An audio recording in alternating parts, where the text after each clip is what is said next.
part, c'est un symbole pour ces milliers d'étudiants. Parce que c'est un pur produit du mouvement élèves et étudiants. À l'Université Cheikh Anta Diop de Dakar, il a été successivement président de l'amicale de la Fac des Lettres, représentant des étudiants à l'Assemblée de faculté, représentant des étudiants à l'Assemblée de l'université. Pendant que des délégués ont choisi de troquer les revendications des étudiants contre des bourses étrangères, lui, il a préféré continuer dignement à rendre service aux étudiants tout en continuant à faire ses études jusqu'à l'obtention du doctorat qui lui a permis aujourd'hui de servir comme enseignant. Donc quelque part, tous ces étudiants-là voient en Babacar un symbole. C'est la raison pour laquelle il lui vaut un immense respect. Moustapha, l'homme n'est donc-il pas un peu intouchable parce que son arrestation, qu'on le dise ou non, ça a quand même beaucoup secoué en ébullition. Mais pas seulement l'université. Les jeunes ont marché. Dans la diaspora également. Les jeunes de l'UJTL et de Réumi ont été arrêtés à Thiès. Mais absolument, nous l'avons également appris. Voilà, donc toutes ces manifestations de sympathie, de solidarité à l'endroit de Babacar ne feront que le renforcer dans ses fortes convictions qui l'ont accompagné depuis le lycée Malick Sy jusqu'à son entrée dans la politique. Mais il faut le dire, professeur Babacar Diop a été libéré aujourd'hui, mais son compagnon de guerre, pouvons-nous le dire ainsi, Guy Marius Sagna est toujours en prison. Quelle sera la prochaine étape? Mais c'est pourquoi nous sommes peinés. Et rassurez-vous, Babacar a été libéré, mais FDS continuera à s'engager dans le combat que nous avons entamé à travers la plateforme Nyolank jusqu'à la libération effective de tous ces jeunes-là que nous considérons comme les otages du palais. Mais vous avez cité tantôt en Wolof que 30 des jeunes de FDS ont été arrêtés. Vous n'êtes pas trop nombreux maintenant? Non, pas 30 jeunes de FDS, mais 30 jeunes manifestants appartenant à diverses organisations citoyennes, à des partis politiques qui ont été malheureusement arrêtés encore. Pendant qu'on attendait la libération de Dr Babacar Diop, de Guy Marius Sagna, on vient encore violer les droits de tous ces jeunes-là. Je pense que ça, c'est une atteinte à notre démocratie. Avant de reparler de cette marche et du bilan que vous en tirez, est-ce qu'aujourd'hui, le pouvoir de Macky Sall n'a pas réussi une chose? Beaucoup pensent qu'il visait Guy Marius Sagna, ils l'ont mis en prison en même temps que Babacar Diop et tous les autres. Les universités, l'enseignement supérieur en général s'est mobilisé pour la libération de Babacar Diop et des étudiants. Ils le libèrent aujourd'hui. Ce qui va se passer certainement, c'est que ça va se calmer un peu du côté de l'enseignement supérieur, le temps que le pouvoir garde Guy Marius Sagna au frais pendant je ne sais combien de temps encore. Mais si les tenants du pouvoir ont cette lecture-là, ça veut dire qu'ils n'ont rien compris. Parce que tous ces citoyens sénégalais que vous avez vus se déplacer la dernière fois pour marcher de la place de l'Obélisque jusqu'à la RTS, mais certains ne connaissent pas Babacar. Ils ne connaissent pas Guy Marius Sagna. Mais ils ont compris que le combat de ces jeunes est noble et voilà pourquoi ils ont préféré les soutenir. Ça veut dire que même si Babacar Diop a été libéré, mais le combat va se poursuivre jusqu'à la libération de tous ces jeunes-là. Babacar Diop, Guy Marius Sagna et 6 autres jeunes gens, les activistes qui se sont mobilisés aujourd'hui, est-ce qu'à travers ces personnalités-là, que ce soit Babacar Diop et Guy Marius Sagna, on peut se dire qu'il y a une nouvelle conscience citoyenne qui se développe dans la jeunesse sénégalaise? Mais effectivement, c'est la lecture que nous faisons et nous nous en réjouissons parfaitement. Parce que depuis l'élection présidentielle, nous avons remarqué que l'opposition brille par sa mollesse. Elle a choisi de répondre au dialogue du président de la République, Macky Sall. Mais pendant ce temps, il y a des jeunes qui sont dans les mouvements citoyens et dans certains partis politiques qui ont préféré se ranger du côté du peuple sénégalais. Parce que pour vous, le débat aujourd'hui, c'est se ranger du côté du peuple ou faire autre chose. Il n'y a pas un autre choix. Mais absolument. Je pense que la question de la hausse du prix de l'électricité est beaucoup plus importante, en tout cas à mon avis, que les questions liées au fichier électoral. Parce que là, il s'agit de la vie de millions de Sénégalais. Et le problème qui risque de se poser, si on laisse les mouvements citoyens et ces jeunes partis politiques seuls face au pouvoir, le président Macky Sall va dérouler. Et si demain, il franchit la ligne rouge en disant qu'il peut bien prétendre à un troisième mandat. Comme il est en train de le faire. Voilà, comme on semble s'y diriger. Mais qu'est-ce qui risque de se passer? Est-ce que l'opposition va lancer un appel aux populations sénégalaises à sortir pour manifester, alors que quand on avait augmenté le prix de l'électricité, ces mêmes partis politiques avaient laissé les citoyens sénégalais seuls. C'est toute l'équation qu'il faudra résoudre. N'êtes-vous pas en train de dire que la classe politique ne s'intéresse plus aux combats sociaux? Bon, c'est un constat que nous avons fait. Même si nous respectons, véritablement, nous respectons la ligne et l'orientation de chaque parti politique. En tout cas, nous, au niveau de FDS, nous serons toujours présents chaque fois que la démocratie sénégalaise est en jeu, chaque fois que le bien-être des Sénégalais également sera en jeu. FDS sera présent au front. Assane Kane, vous n'êtes pas d'accord donc avec ceux qui disent que la classe politique est dans son bon droit parce qu'on est sorti d'une campagne électorale au cours de laquelle cette classe politique-là a plusieurs fois attiré l'attention des Sénégalais sur les risques qu'il y avait à réélire Macky Sall.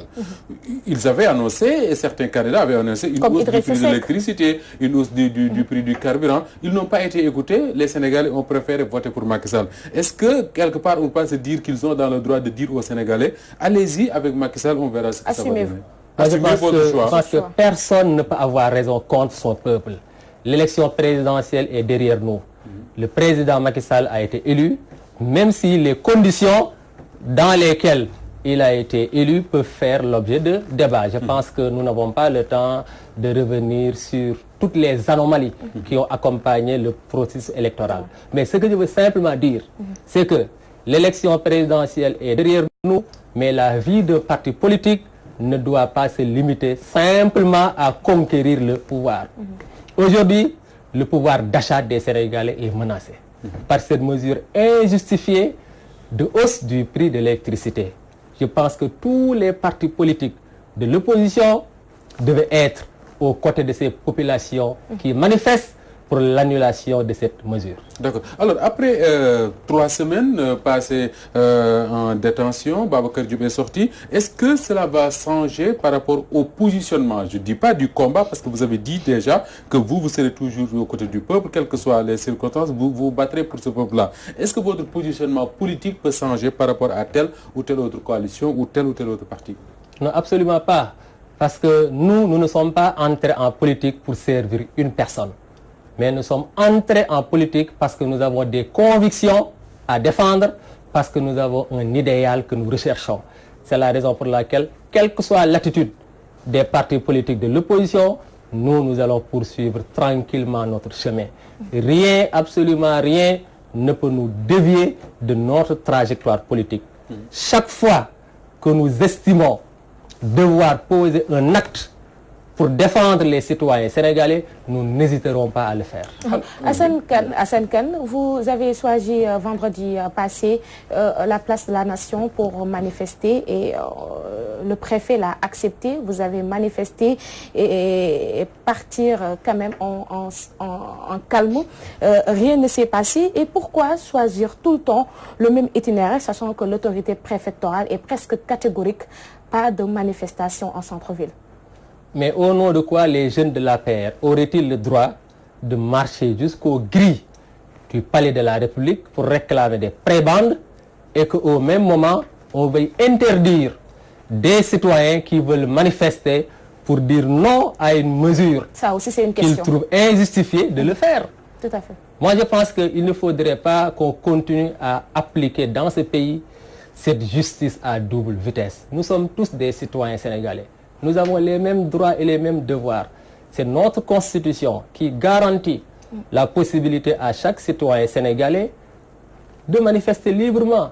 Tout ce que le gouvernement devait faire à travers le préfet, c'était de prendre les dispositions nécessaires pour rendre effectif l'exercice de ce droit. Malheureusement, nous sommes au regret de constater que l'autorité préfectorale a tout à fait violé notre droit à la manifestation et ça, nous continuerons véritablement à le dénoncer. Parce que les images que nous avons vues aujourd'hui, mais elles sont choquantes. J'étais au centre-ville, mais à un moment donné, je me suis demandé, sommes-nous à Dakar ou bien au Liban, ou bien en Syrie. Non. Partout, c'était En des Syrie forces de même, on l'ordre. laisse les journalistes travailler paisiblement. Et aujourd'hui, ça n'a pas été le cas. Absolument. En Mauritanie, tout dernièrement. En Mauritanie, ils ont marché jusque devant les grilles du palais. Absolument. palais. Actuellement, les Gambiens également sont en train de manifester. Ça veut dire que nous marchons à reculons. Et c'est ça qui est dommage. Parce qu'en 2012, en élisant Macky Sall à la tête du pays, on estimait qu'il fallait faire franchir de nouveaux paliers à notre démocratie. Malheureusement, tel n'est pas le cas. Parce que les Sénégalais, mais ils ne sont pas seulement friands de pain, ils ont des droits. Et le président Macky Sall a l'obligation de respecter ses droits. Donc vous soulignez un recul démocratique. Mais absolument, c'est un recul démocratique. Hassan Kane, si vous avez à tirer le bilan de la manifestation d'aujourd'hui, vous reconnaîtrez quand même avec nous qu'il y a eu échec puisque vous n'avez pas pu atteindre la place de l'indépendance. Je pense que nous ne pouvons pas parler d'échec parce que ce sont des citoyens sénégalais sans armes qui se sont déplacés pour exercer un droit constitutionnel. Malheureusement, la répression policière a remis en cause ce droit constitutionnel. Mais nous continuerons encore à porter ce combat jusqu'à l'annulation de la mesure de hausse du prix de l'électricité. C'est vrai que nous n'avons pas pu marcher comme on le souhaitait. Mais je pense qu'aujourd'hui, dans les chaînes de télévision, les images qui sont en train d'être diffusées, ces images-là font honte normalement à tous Sénégalais. Et c'est véritablement dommage. Les images que nous avons vues, vous l'avez dit, c'est des policiers bien armés pour mater une foule, comme l'a dit un ancien Premier ministre. Mais on remarquera également que c'est de jeunes policiers qui étaient en face de jeunes Sénégalais. Ils ont à peu près le même âge, peut-être à part ceux qui commandent. Il y a de l'énergie qui se dégage, il y a cette envie de se battre qui se dégage. Est-ce qu'il n'y a pas aujourd'hui des risques que si ça se répète, que ça nous mène vers des lendemains troubles, surtout que des proches du chef de l'État ont appelé à mater les rebelles. Mais c'est pourquoi nous lançons un appel solennel au chef de l'État et à ses partisans de revenir à la raison. Parce qu'aujourd'hui, la violence qu'ils exercent contre les citoyens, c'est cette violence même qui est transmise également aux forces de l'ordre. De telle sorte que quand vous manifestez, vous avez en face de vous des forces de l'ordre, mais qui vous regardent comme des délinquants, comme des ennemis, comme si on était dans une guerre, alors que tel ne doit pas être le cas. Les forces de l'ordre doivent être suffisamment outillées pour encadrer les manifestants, parce que le constat que l'on peut faire, c'est que chaque fois qu'il y a eu une manifestation encadrée par les policiers, comme dans tout état de droit, il n'y a pas eu de casse, il n'y a pas eu de violence. Mais il n'y a eu des scènes de violence que lorsque le préfet décide de remettre en question le droit des citoyens à marcher. Vous pensez qu'aujourd'hui, parce que la motivation première de toutes ces manifestations-là, c'est la lutte contre la hausse du prix de l'électricité.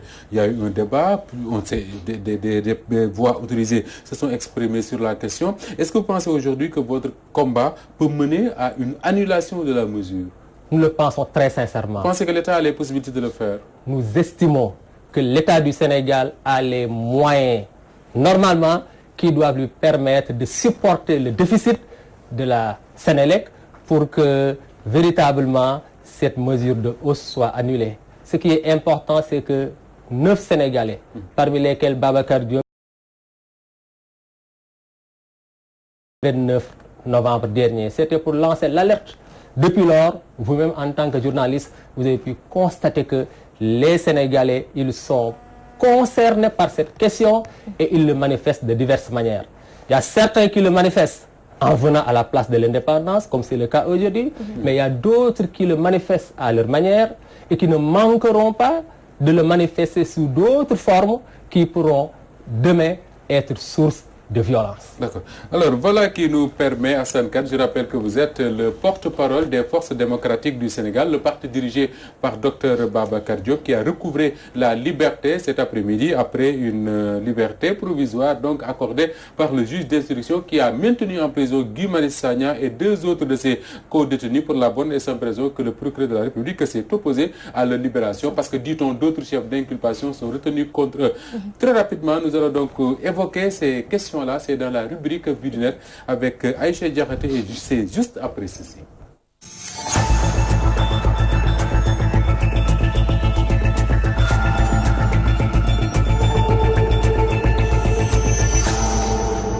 Aïcha Diakhaté, Guy Marius Sagna reste en prison. Ses avocats ne comprennent pas, tout comme beaucoup d'internautes qui ont réagi par rapport à cette actualité. Ils ont réagi par rapport à cette actualité et je veux citer, Moustapha, 5 personnes ont été libérées, en tout cas d'une liberté provisoire. Il s'agit du docteur Babacar Diop, Souleymane Djoukou, Mamadou Diallo, Pape Abdoulaye Touré et Malik Biaye. Ils ont obtenu la liberté provisoire cet après-midi lors de la marche de Nyolwank Nyon Bagne. Cette libération, Moustapha, fait suite à la requête déposée par leur pool d'avocats composé de maître Moussa Sarr et maître Khoureyssi Ba et compagnie. Cependant, Guy Marius Sagna reste en prison et 2 d'entre eux, ils ont été maintenus en détention. Ils n'ont pas pu bénéficier de liberté provisoire. Alors, avant d'en venir aux commentaires des internautes, Assad, est-ce que vous comprenez un peu qu'ils aient été arrêtés pour le même chef d'inculpation, participation à une manifestation interdite? Aujourd'hui, Guy Marius Sagna est maintenu en prison. Ses avocats disent que, parce qu'on leur a dit que d'autres chefs d'inculpation sont retenus contre lui, est-ce que vous comprenez ce traitement du dossier? Non, nous ne comprenons pas ce traitement-là. C'est comme si il y a un esprit d'acharnement contre Guy Marius Sagna et ça, nous tenons véritablement à le dénoncer. Guy Marius Sagna est un citoyen sénégalais qui a été arrêté au même titre et dans les mêmes conditions que le docteur Babacar Diop. Il devait être libéré aussi aujourd'hui comme Babacar Diop.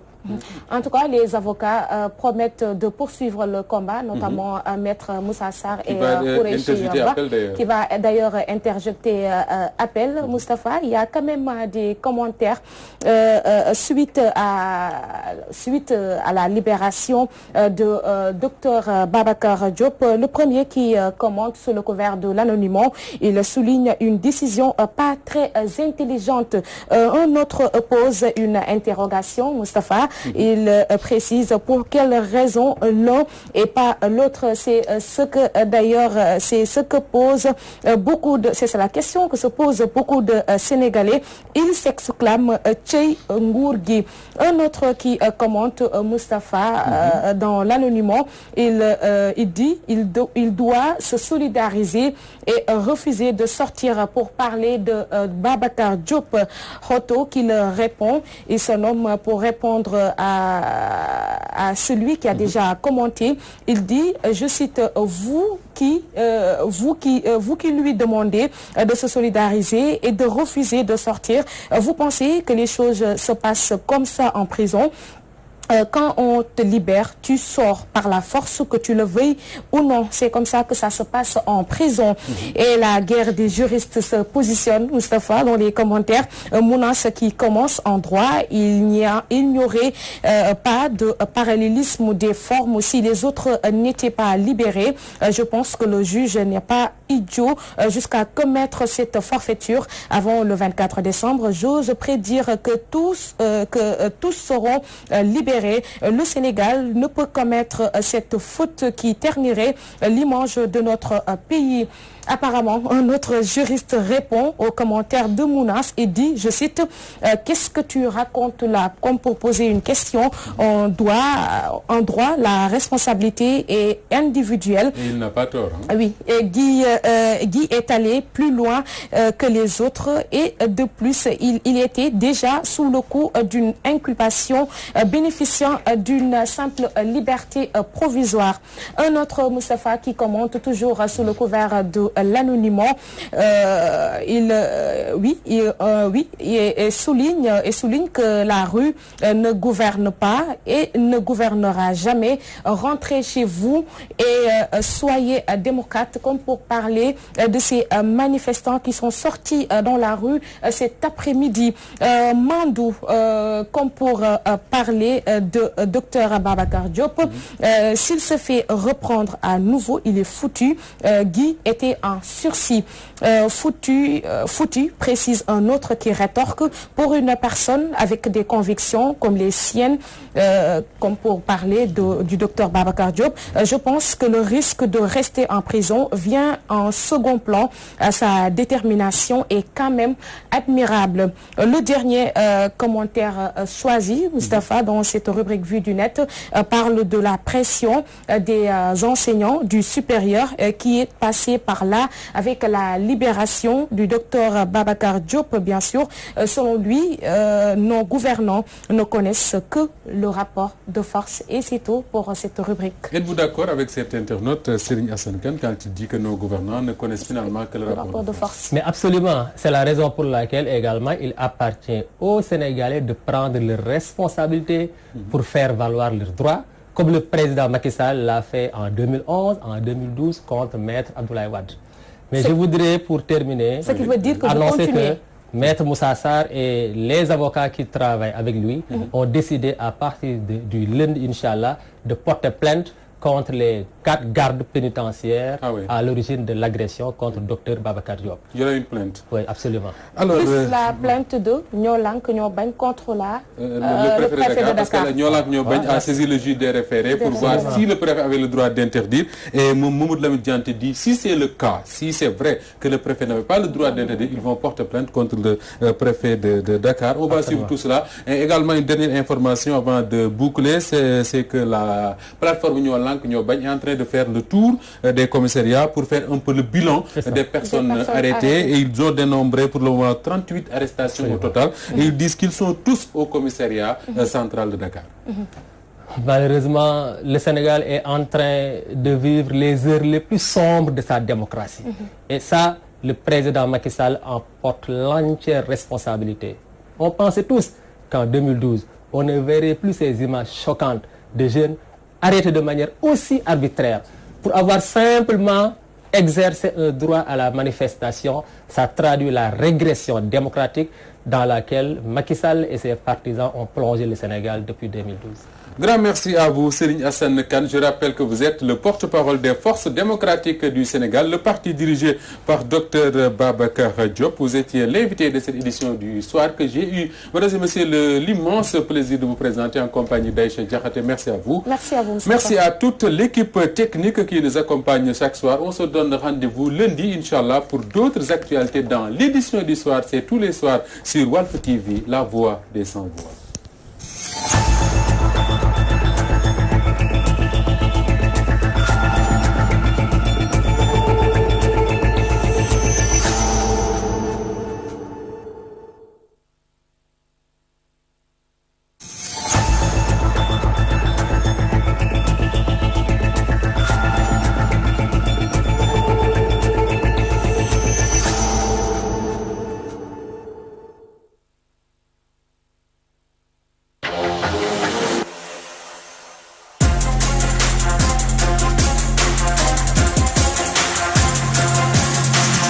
Walfadjri